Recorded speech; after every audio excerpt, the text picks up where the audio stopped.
So I figured I would do an impromptu stream here. It's just me for the time being because I was out today, I guess on the campaign trail, you would say, to use a little bit of a cliche, covering New York City mayoral election stuff.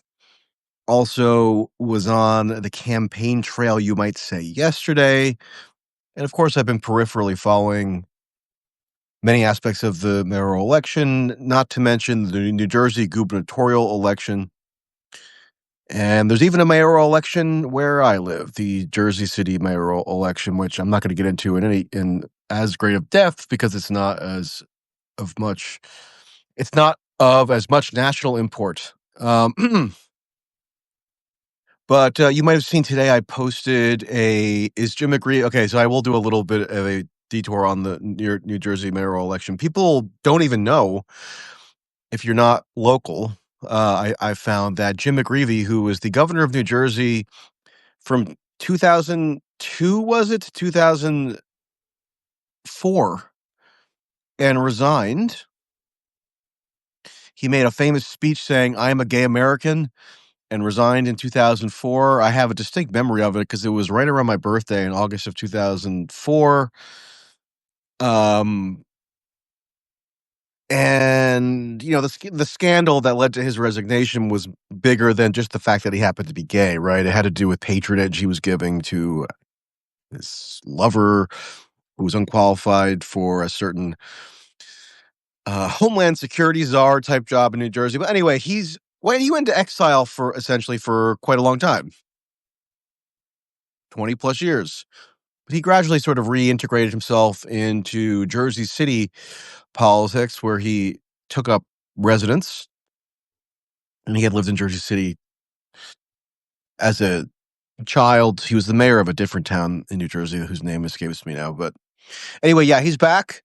He had been seen as pretty much the prohibitive favorite to become mayor for some years. He's been running for years for this mayoral election, because the incumbent Fulop was running for governor, et cetera, et cetera. So I don't know. I think probably he's likely to win because he has the sort of consolidated support, to the extent that it exists, of the Hudson County Committee, the Democratic Committee. So it's one of these Democratic Party organizations that still has a lot of sway and can do ground game type stuff. More so than many other places in the country where party organizations don't have nearly as much power anymore. Right. And the power is diminishing also in New Jersey, but it still is relatively solid. So my impression would be that he's on course to win. I did vote for him. Not for any strong ideological reason. Really, this is technically a nonpartisan election in Jersey City. I'll admit it's a much more parochial reason. It's just because the guy happens to live around me. I guess you could say he's roughly my neighbor. He's not on the same street or anything, but he's in the area. I've seen him a bunch, chatted with him. Look, if I have a parking problem, I prefer to have somebody who I at least have some familiarity with in the mayor's office to get something done. So that's my very kind of primitive, self-interested reason for why I voted for him. And then, yeah, if people are interested, I did vote for Jack Ciattarelli for governor. I voted for him as well in 2021 just because I was so fed up with Phil Murphy, the incumbent Democratic governor, and his just irrational prolongation of certain ridiculous COVID policies, where I would see these kids, like 5-year-old kids in my area, being ferried around in their masks outside in like late 2021. And it was just really annoying. Okay, not the most enlightened reason for a vote, I'll grant. I don't have a strong feeling really one way or another about Jack Ciattarelli. He seems like a moderate kind of squish Republican, so it's not that big of a deal one way or another. I sort of reject the idea that it has to be this national referendum, meaning who you vote for in a New Jersey gubernatorial election is supposed to have some profound national implications about Trump or Democrats or whatever. So, I'm not going to, I don't put a whole lot of stock in like my voting choice anyway. So I could take it or leave it. It's not part of my identity really. I just figured I would vote. Those are the people who I voted for. So Jersey City, Hudson County, effectively the 6th borough, you could say, although it's obviously not technically New York City. But the New York City mayoral election is a much bigger deal. Huge national significance ascribed to it. Just tonight, just got home. It was in Queens in Astoria for a Zoran rally, right? And all they talked about was Trump and Elon Musk. And look, I'm not going to pretend that Zoran Mamdani hasn't also talked extensively about local issues or municipal New York City issues, but it just kind of is crazy that on the eve of election day, the rally that they had was all about Donald Trump. Now, yes, Donald Trump has intervened in this race. He did endorse Andrew Cuomo. He kind of endorsed him already on 60 Minutes that aired last night. And even before that, he was giving signals, right? Sort of behind the scenes. Maybe he said something here and there that could be construed as an endorsement or an expression of preference for Cuomo. But he's finally made it explicit, and there's like no way to deny anymore that he has endorsed Cuomo, which is just hilarious. I mean, I just tweeted this. Put yourself, if you can. This is a mental exercise I like to do occasionally, just because it sort of, I don't know, can give you a little bit more perspective or can get you out of a kind of recency bias. Think what you would have try to conjure what you would have thought on November 3rd, 2024, so exactly a year ago, if you saw the following headline, and this is what I got sent into my inbox tonight as an emergency news alert. New York Times, 6:33 p.m.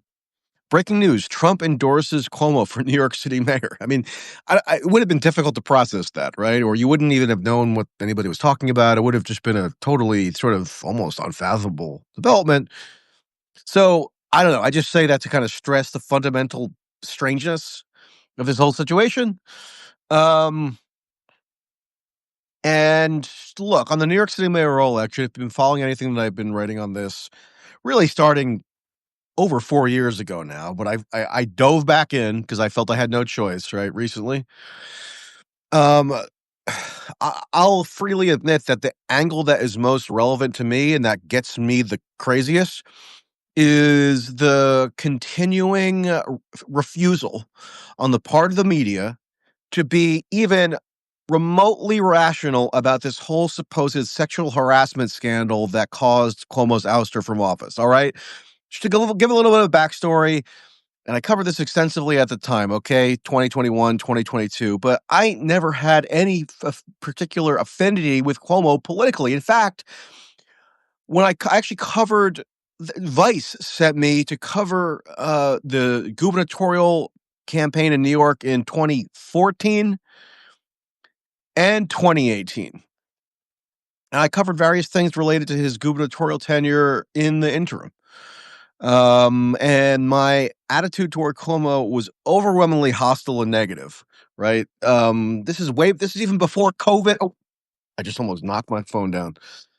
This is before COVID, before anything like that. Did I just screw up the lighting? Wow. Let me fix that. Okay, there we go. This was before COVID. This was before anything like that, right? It was just based on his governance. It was based on his management of the office, his political tactics, etc. There was plenty of material to be critical of the first 10 years of his gubernatorial tenure. Um, but then in 2021, or actually in late 2020, this drumbeat of supposed sexual harassment allegations starts, right? And it starts very specifically with a Twitter thread. Okay, I'm going to say Twitter thread because at that point it was still known as Twitter. A Twitter thread by this woman, Lindsay Boylan, who's just a charlatan. She was literally what drove me crazy at that time when this first got launched was that got reported as, "Oh, woman makes allegations against Cuomo." Okay, well, what were her allegations? Who is the woman? The woman was literally a candidate for elective office, Lindsey Boylan. She was trying to run for the Democratic nomination to be the Manhattan borough president, and she was clearly looking for some sort of publicity angle that she could anchor her campaign with or use as a boost, right? It was a pure political ploy. Like, it couldn't have been more quintessentially political. Literally, she was running for office. She thought, "Oh, well, I'm going to harness the cultural and political power of Me Too, essentially, and start screaming and whining about sexual or harassment allegations." Actually, to clarify, she initially didn't even say anything about any sexual harassment allegations. There was no sexual component at all to what she first was whining about on Twitter. What she first was whining about was something to do with like a toxic workplace, right? So who the hell knows even what she was talking about? Toxic workplace. Okay, fine. If you choose as an adult to work for the New York governor's office, I would assume that's probably going to be a fairly high pressure environment. But the point is, she initially didn't even claim anything to do with sexual harassment or sexual impropriety. It was only when somebody by the name of Charlotte Bennett slid into her DMs to validate her or to declare solidarity with her that gradually the sexual harassment slash impropriety allegations began to kind of escalate.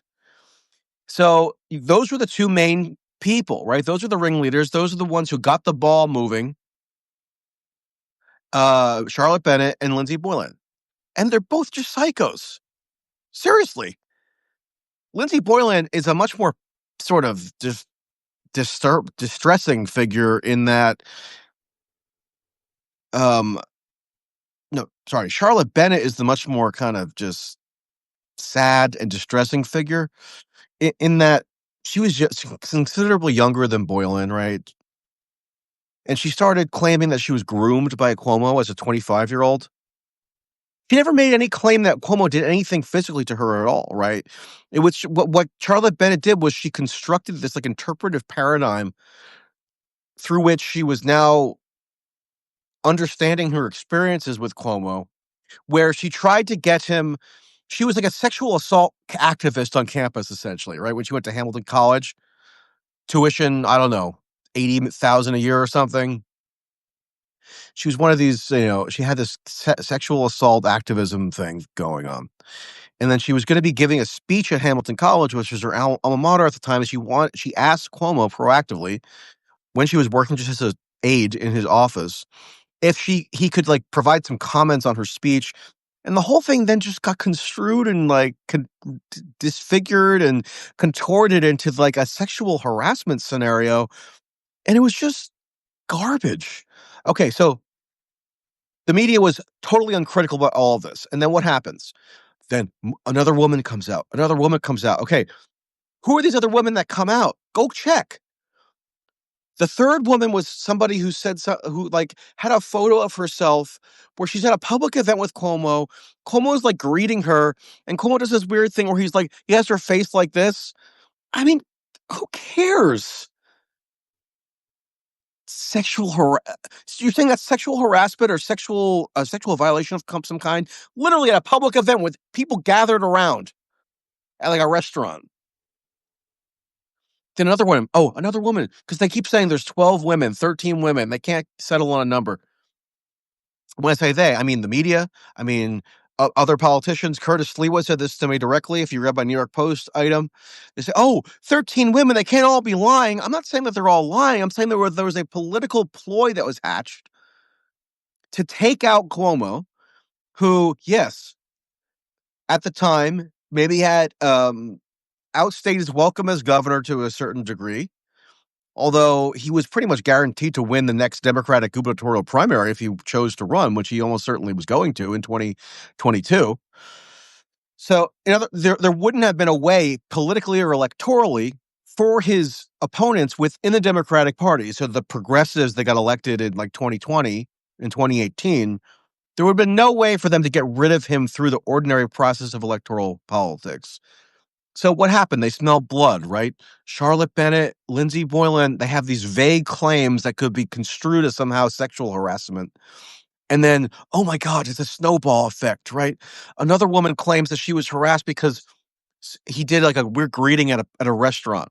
Another woman says that another woman, her claim was that she was sexually harassed by a photo that she chose to take with him that she requested, that she had displayed on her desk for months. I forget how long exactly, years maybe.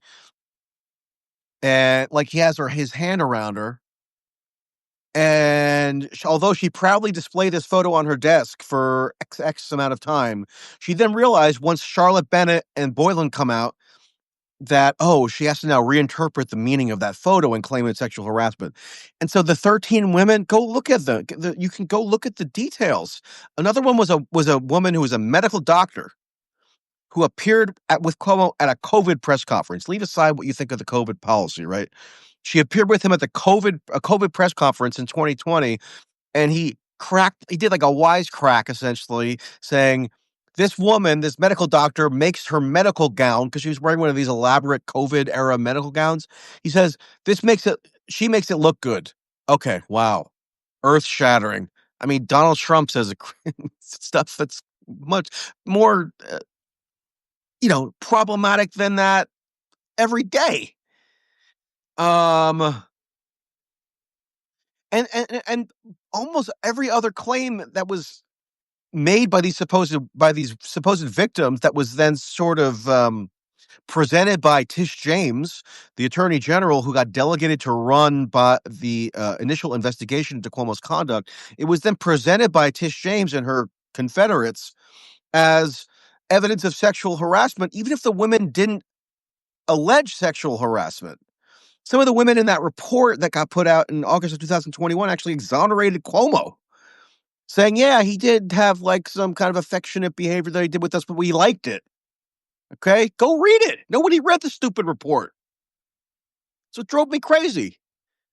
I mean, Cuomo was very foolish for even thinking that it would be tenable to delegate the task of running a so-called independent investigation into his conduct to Letitia James, who is one of the most noxious figures in all of American politics.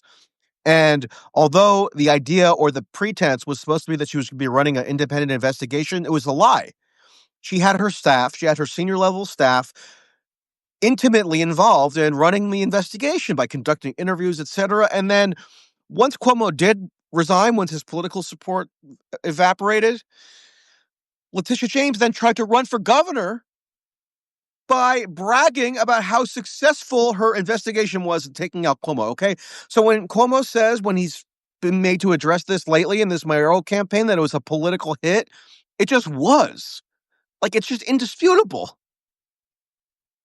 So it should be possible for like a rational adult, right, to compartmentalize the different feelings they have bopping around in their heads or their bodies about Cuomo, right? You can have political objections to his policies, to other aspects of his candidacy, while also recognizing that, yeah, the manner in which and the circumstances in which he was forced out of office were a quintessential political hit job, and it was supremely effective. And you know who was involved in it?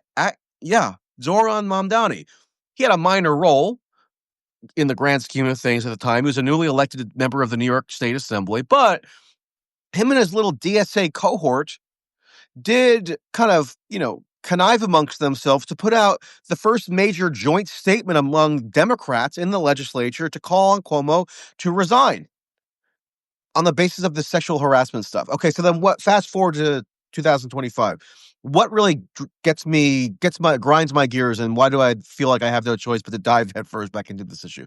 Okay, at the I was gonna dive back into it probably anyway, but at the final debate, the final mayoral debate, Zoran thinks that he has this genius tactic that he's going to use to really knife Cuomo, right?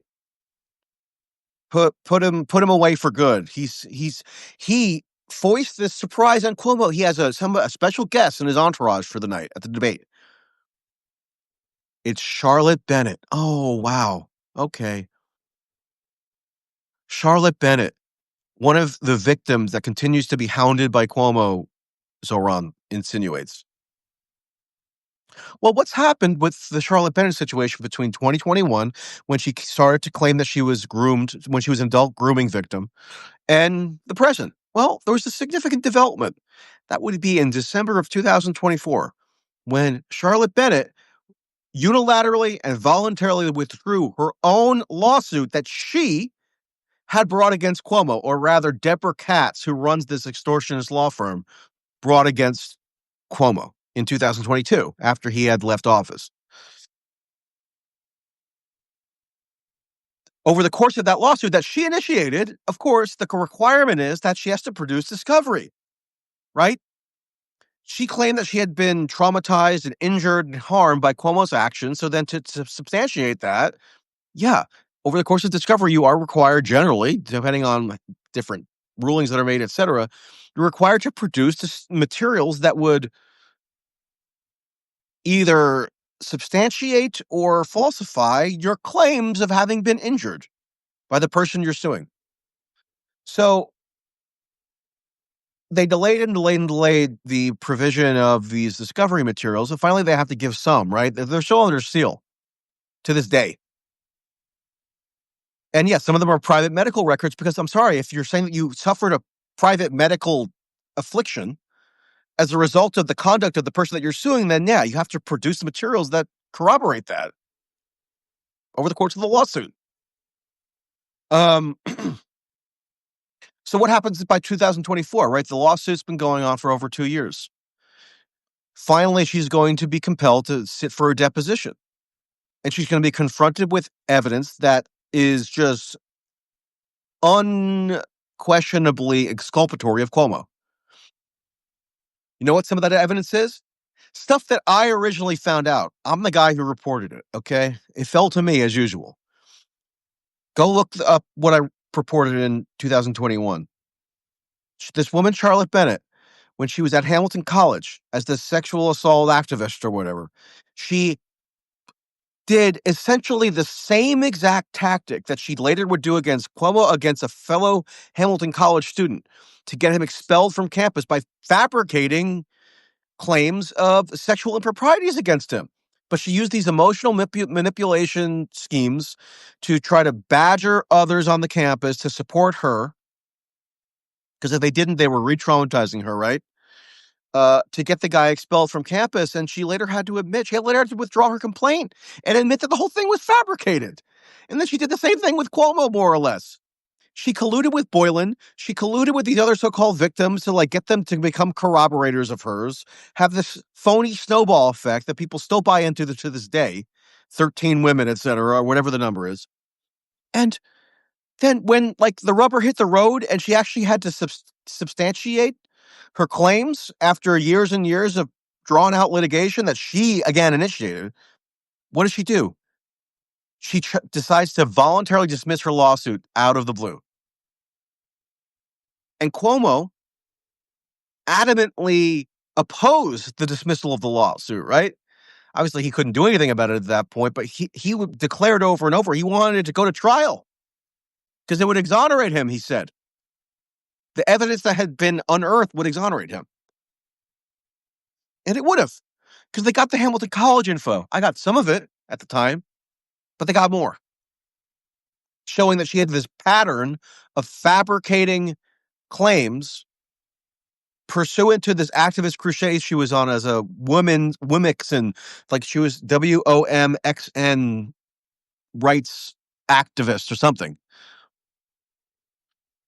So she totally obliterated her own credibility. It's over. Game over. Game, set, match right at that point. And then what happened? What happens? Zoran, 2 weeks ago or a week ago, hauls her out at this final mayoral debate and say, oh, Governor Andrew Cuomo, we have one of your victims here who you've been tormenting for all this time by using the ordinary legal process, right? They tried to present Cuomo making use of the ordinary legal process to obtain discovery against the woman who sued him as evidence of him continuing to tyrannize this victim of his. I mean, it couldn't have been more absurd. But nobody comments on this. Nobody comments on this tactic by Zoran, okay? Which is in keeping with his tactic from 2021, where he was one of the big proponents of the supposed survivors, right? Or the victims, and calling on Cuomo to resign on the basis of these phony, cooked up allegations. So, what am I supposed to do at that point? Just like not try to inject a little bit of rationality or reason or truth into the situation? Because people don't like Cuomo, so therefore, who cares? No, I'm not going to do that. I've never done that. I wouldn't have done that with Trump. People would always tell me, okay, why do you care so much about whether Russiagate is true or false, right? Trump is bad. So therefore, any tactic that anybody can ever sort of embellish against him ought to be seen as justified. No, that's not what I'm doing. I asked Richard if he wanted to come on this stream, and he said he couldn't do it. He wussed out. So if he wants to come on, have him send me a message. Yeah, so that's what drove me crazy. So I wrote this New York Post item because I interviewed Sliwa about it. He repeats this whole canard about how there are 13 women, so they can't all be lying, etc. And the claim isn't even that the 13 women are lying. It's just that it was a cynical political ploy that nobody dares to question or scrutinize or even look into the details of. So it's just nuts. Believe it or not, Zoran in August actually tried to allude to Andrew Cuomo somehow being comparable to Jeffrey Epstein. And I'm not getting into the whole Epstein rabbit hole now, but like, of course, the general public, when they hear that parallel invoked, they think, oh my God, there's this serial predator, sexual predator. It's like there was never even a claim of any physical victimization that was committed by Cuomo against really any of these women, with the exception of one, okay, Brittany Commisso, who claimed that Cuomo groped her up her blouse. That was the one genuine claim. And then that ended up getting dropped by a DA after exculpatory evidence was uncovered. That one, I'm not as sure about. I think there's like more to the story there potentially. But in any event, the idea that it was like obviously sexual predation clearly was never borne out.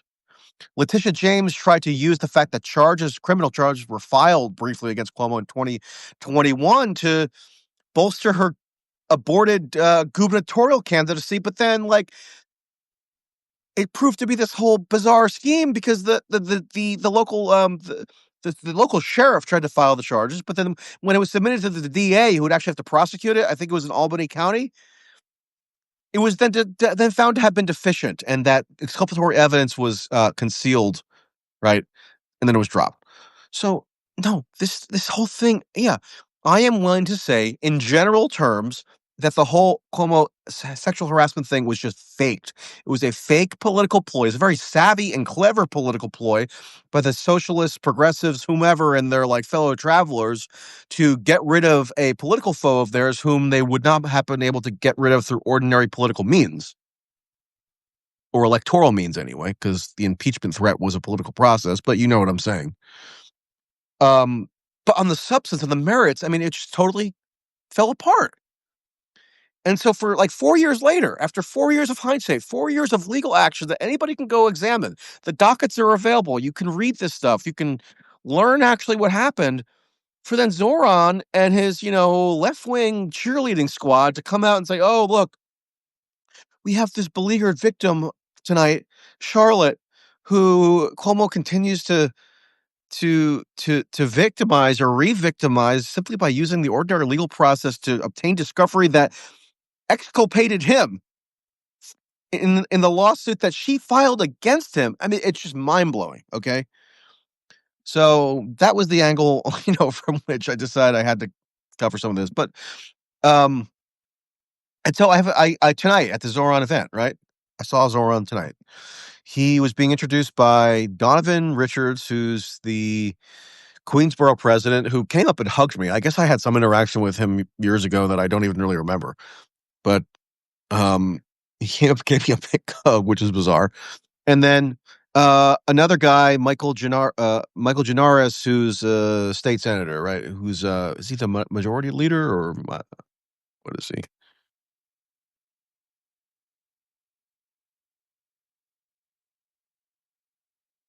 Deputy majority leader. Okay. Um,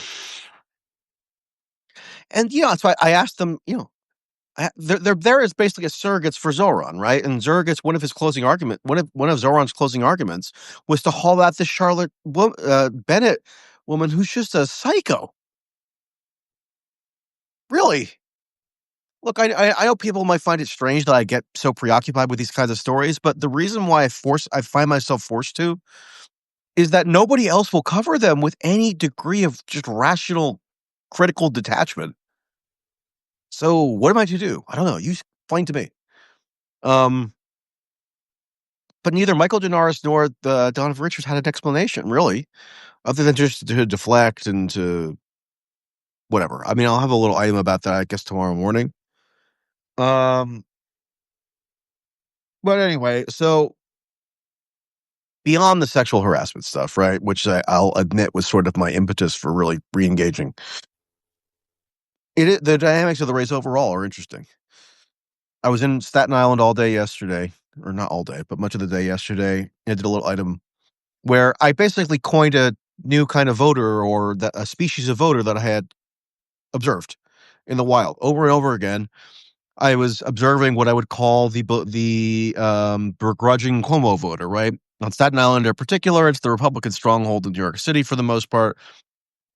It's the area you would expect Curtis Sliwa, the Republican nominee, to get the most votes, and he's going to get a decent amount of votes there, most likely. But over and over again, I would hear from, just anecdotally, because I was accompanying this guy Frank Morano, who's a New York City councilman from Staten Island now, and whose radio show I would go on semi-regularly when he was on WABC. But over the course of the day, I would talk to these, what I would call begrudging Cuomo voters who, in a vacuum, would prefer to vote for Sliwa because that would be their genuine preference. But strategically or tactically, they decided that they're compelled to vote for Cuomo because he's the only viable option against Mamdani, right? So that's so there are a lot of late deciders I found who are gravitating to Cuomo. Now, I don't know what that portends for the overall outcome of the race. But you have Trump now endorsing Cuomo. It's just so strange. Uh, and it got me to thinking, actually, just like an hour or so ago.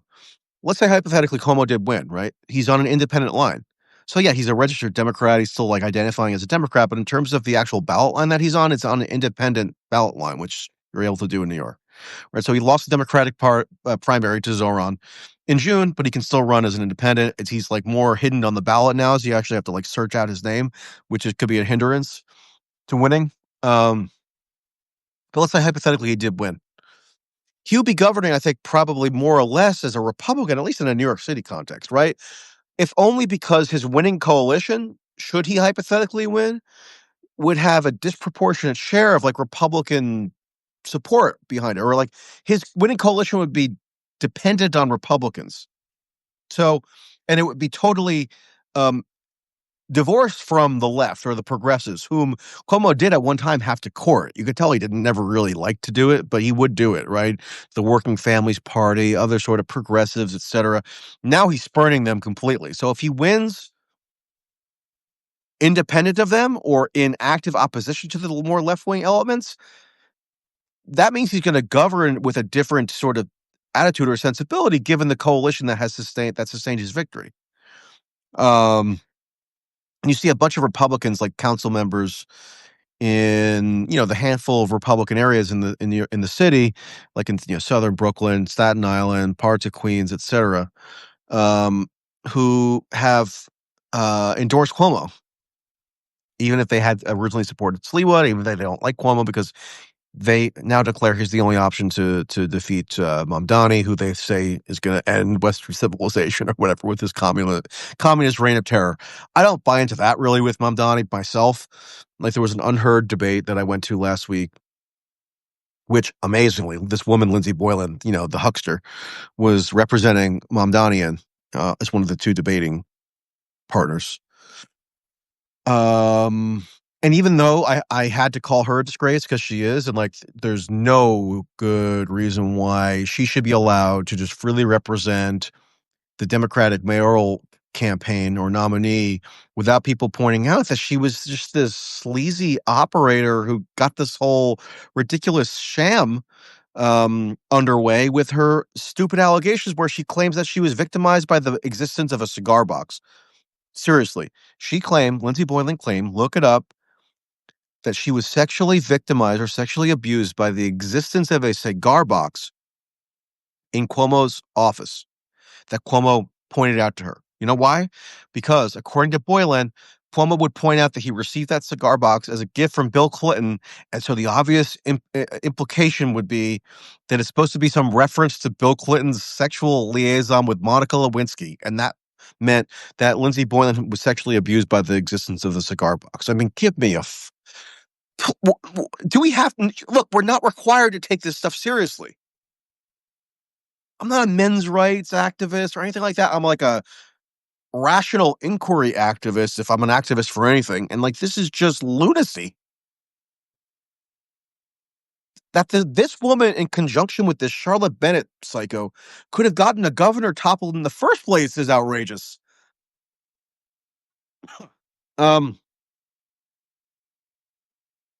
But anyway, the proposition at her debate was, we must fear a Mayor Mamdani. I don't fear, or I'm not afraid of a Mayor Mamdani. I think he's just kind of, he's a clever political operator. He figured out a novel way to win a Democratic primary.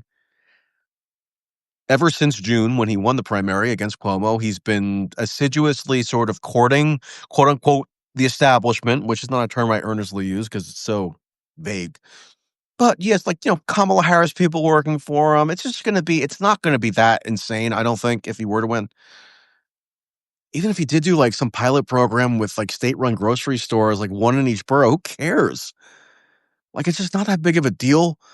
So I don't buy this whole stuff where it's like an existential threat to anything or anyone. I mean, yeah, he's going to have a different attitude toward Israel. That's true.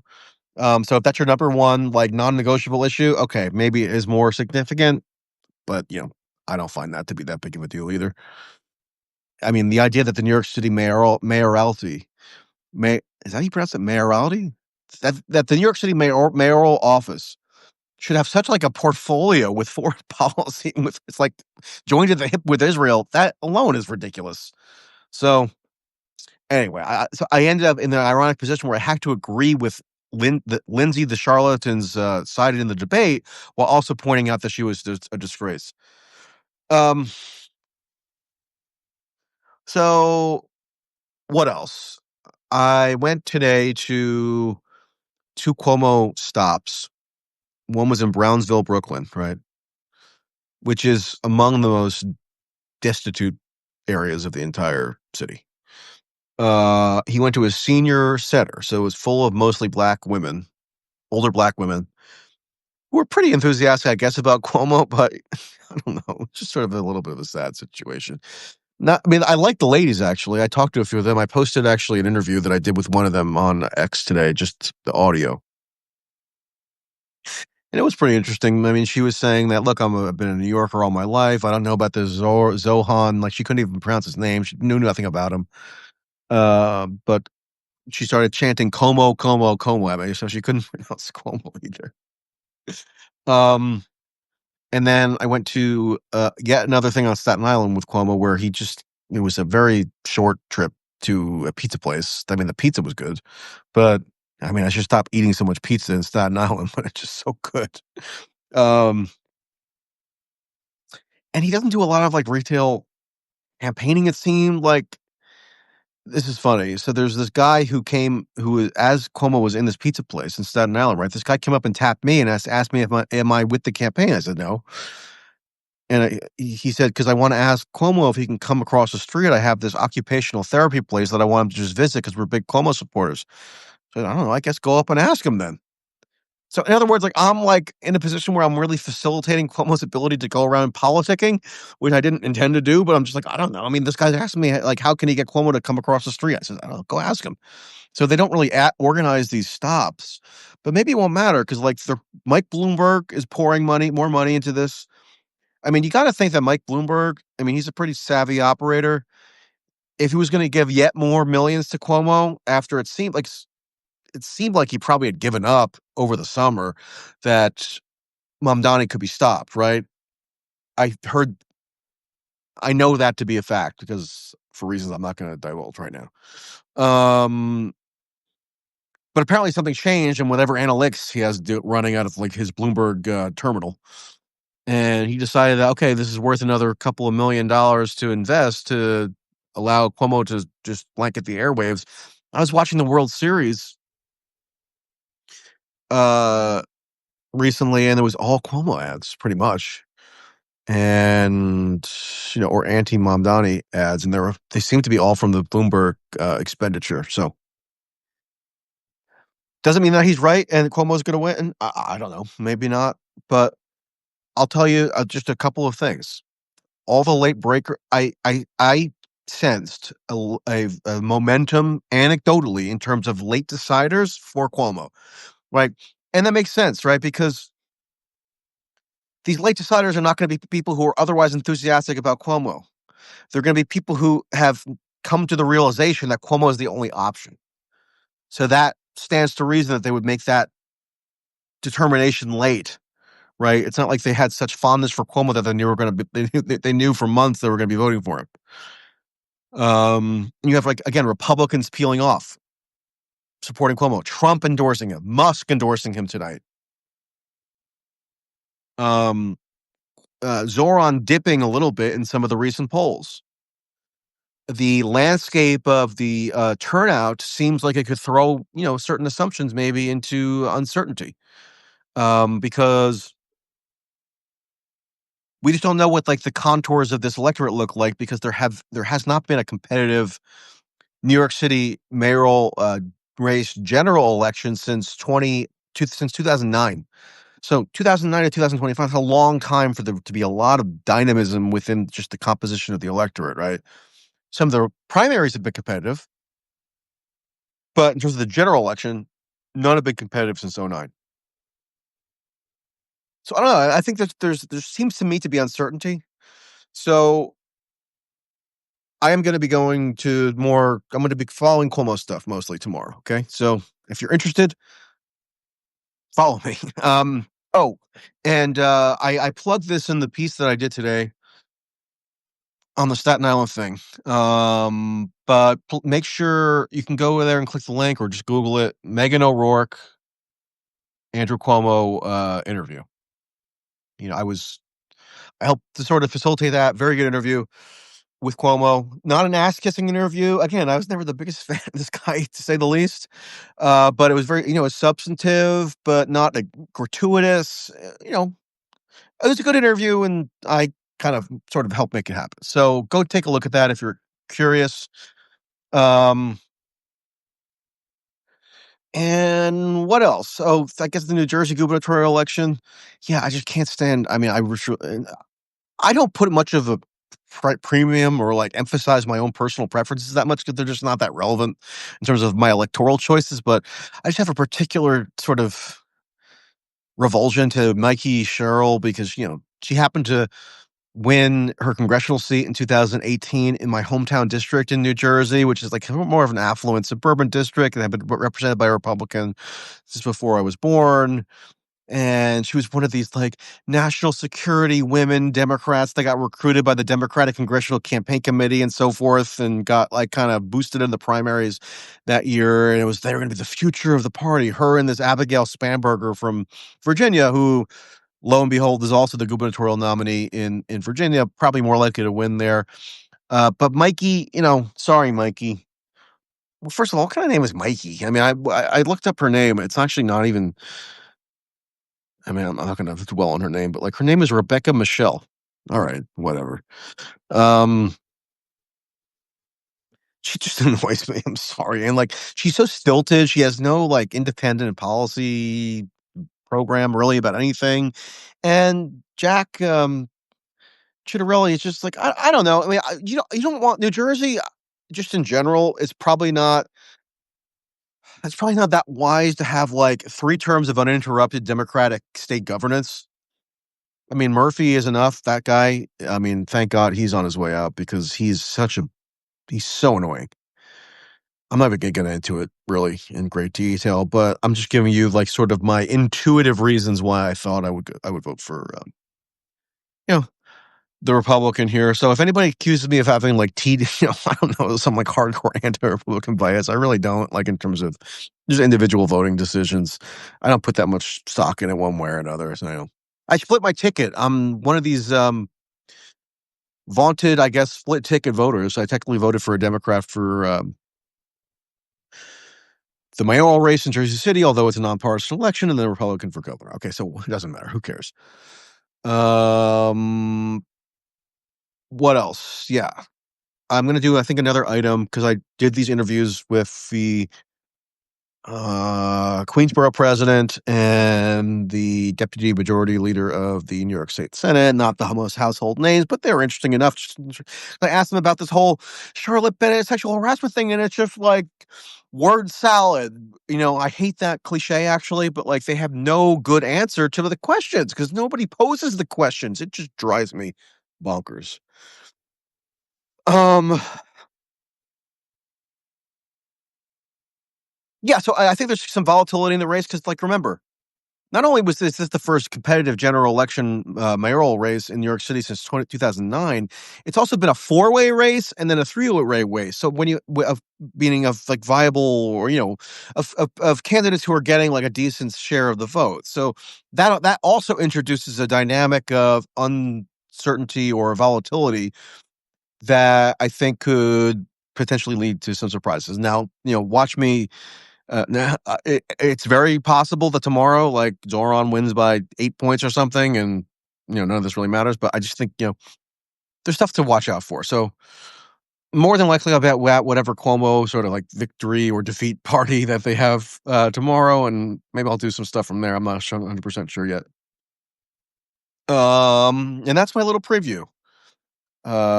Richard and Anya, if you're out there, you were supposed to be on this with me, but then you claim you had other garbage to do. Maybe we'll do it tomorrow. I don't know.